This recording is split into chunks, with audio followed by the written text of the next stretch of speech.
Hello, welcome back to another episode of King's Table. I'm Lego Jit, and this is Chris. Yep. And I have no idea what's going on this episode. So a couple of cool things came in the shop that I thought I'd share with you guys. And I know these ones you're going to like. They're not Lego. Okay. But I think you're going to like them anyway. Alright? Alright, we'll see. We'll see. Yep, I like them. Yep. So we got the Samurai Star Wars figures. I got the Darth Vader, the and we can take these out? Yeah, go ahead, take them out. We got the Royal Guard and the Sand Trooper. So, I've been familiar with these for a while. I've never actually seen one, like, close up where I got to, like, hold one. Yeah. But I especially like these because Lucas did pull a lot of influence from Samurai, the Seventh Samurai, and a lot of Samurai stuff. Even Darth Vader's helmet before this version was kind of Samurai-esque. Yeah. And so, like, these, are a pretty cool homage to that, I feel like. They're really cool. I personally own just the Boba Fett one, which is amazing. These details on this thing right away are, like, you can tell that are, like, wow. Yeah. They're not, like, a standard size, though, which is kind of a bummer.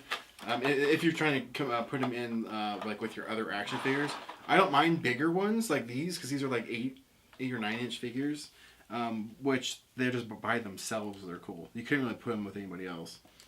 Yeah, and these things are pretty posable. I didn't know they were going to be that posable. The best part of this figure, I think, is this lightsaber. It's a samurai. It's a katana. Yeah. Like, the shape of it and everything. It's just so freaking cool. He's even yelling in this one. His mouth. He has a mouth in this one. This one's kind of neat. You get two options with this one. You can have them just like this, or you can put it on the front case. Yeah, I was like, hey, that torso, his torso doesn't match the front of the box, but yeah, they have the... Yeah, you have like kind of an option for that. I kind of like it without, just because... Oh, yeah, no, this is how I would definitely be displaying it. Oh, wow. Is that way. And he comes with a couple accessories. Katana, which all of them have katanas, which is... We need to have... Samurai has to have a freaking katana. Seriously. Have a couple of them. Why not? And then he has interchangeable hands, and he has a staff. Which I'm trying to get out right now. There we go. Now, of the three, my favorite one is this one right here. I was going to say that same thing. This one is just by far the best one. Here, we'll put that up for the side. Yeah. This one comes with just a ridiculous amount of stuff. Wow. The Boba Fett one as well, it came with this many. So, yeah, this one is just amazing looking. He comes with like a steampunk type backpack he's a sand trooper. He's got that backpack thing. Just crazy guns. I mean, look at that thing. It's like a freaking cannon. And he's got the rifle, like a musket rifle. And then he has, of course, his katana. Can I see those? Yeah, go ahead. There's that thing. But yeah, the detail on these are just amazing. Yeah. Like, inside, you can just see all the... This looks like it's really wrapped. That's nice. Yeah, and it comes with a bunch of extra hands. Each hand holds each item. Yeah, seriously. Because these don't fit in this hand. I think this is the hand for the katana. Yep. Yeah, they're just really, really stinking cool. Whatever. But the downside of these figures, they are freaking expensive.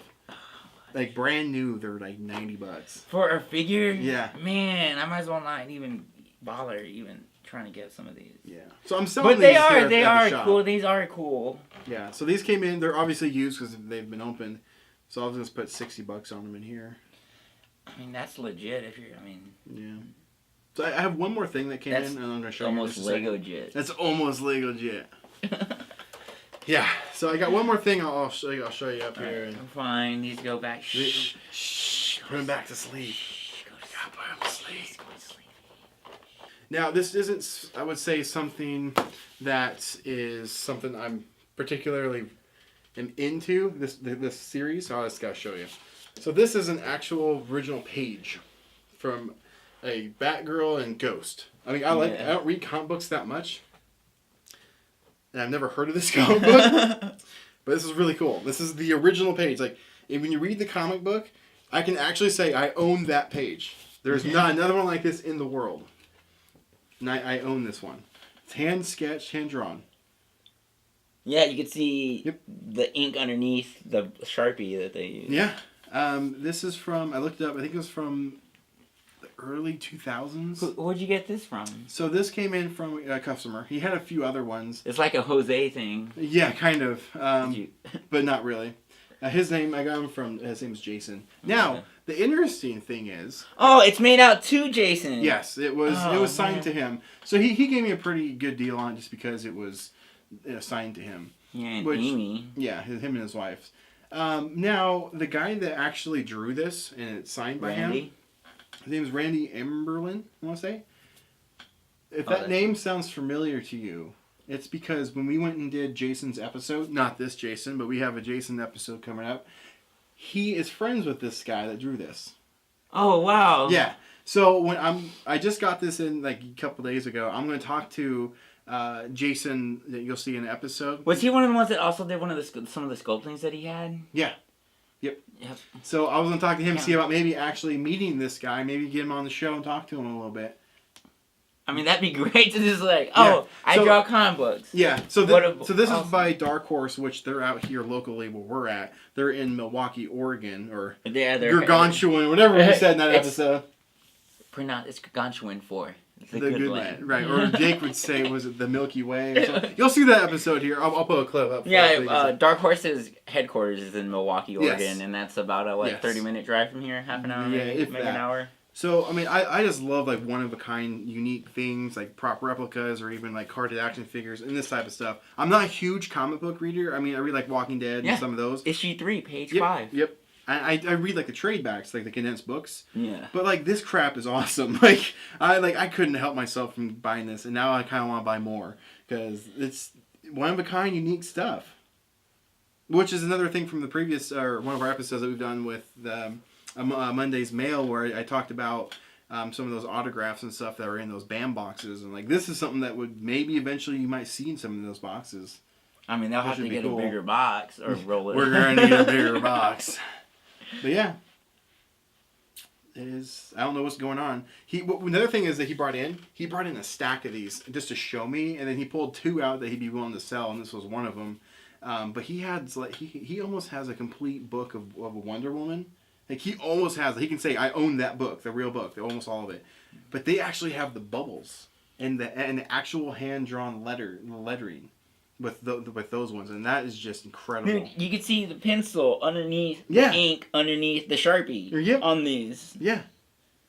You can see erase marks where they mess up on the sketches. There's errors in this thing that are pretty cool. Mm-hmm. So what I'm going to do with this, I'm going to get it framed.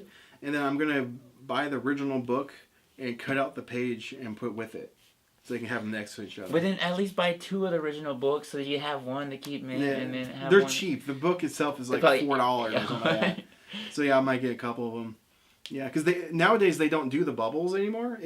That's done in the computer. Digital, yeah, it's done digital. So you don't know what the hell's going on. It looks like they broke in, then Batgirl came in to beat the shit out of them. So. And then Ghost is hanging out. Yeah. Unless Ghost is in on it. I don't know. But yeah. There you go, guys. That's pretty cool. That's a cool. Yeah, that's a cool just something interesting that came in. I might do some more of these videos on King's Table where just show off some of the cool stuff that's walking the door. Because this is also the reason why it sparked the actual Toy King show, is because this stuff walks in, like what else is out there, So we want to see it. A lot of the motivation of why we started. Yeah, it's just really cool, and you never know what's gonna come through my door that day. So.